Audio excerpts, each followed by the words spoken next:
നിങ്ങളൊരു company start ചെയ്യാൻ വിചാരിക്കുക. നിങ്ങളുടെ ഐഡിയ, നിങ്ങളുടെ എനർജി, നിങ്ങളുടെ ഇൻവെസ്റ്റ്മെൻറ്റ് എല്ലാം ചെയ്തിട്ട് കമ്പനി നന്നായിട്ട് വളർത്തി 1 കൊല്ലം കഴിഞ്ഞപ്പോൾ അത് പ്രോഫിറ്റിലായി, 2 കൊല്ലം കഴിഞ്ഞപ്പോൾ കുറച്ചുകൂടി പ്രോഫിറ്റിലായി, നിങ്ങളത് വിറ്റു.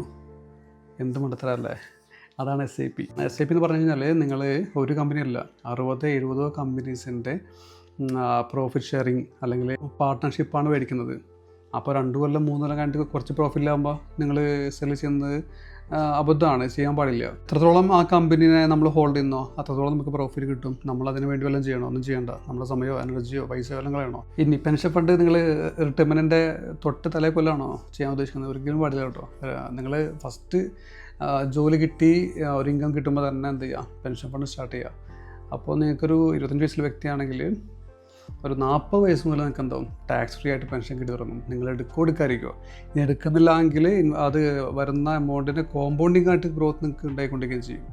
അങ്ങനത്തെ പ്ലാൻസും നിലവിലുണ്ട്. അപ്പോൾ ഇത് രണ്ടും നിർബന്ധമായിട്ടും ചെയ്യുക, SIPs and pension fund. Okay, thank you.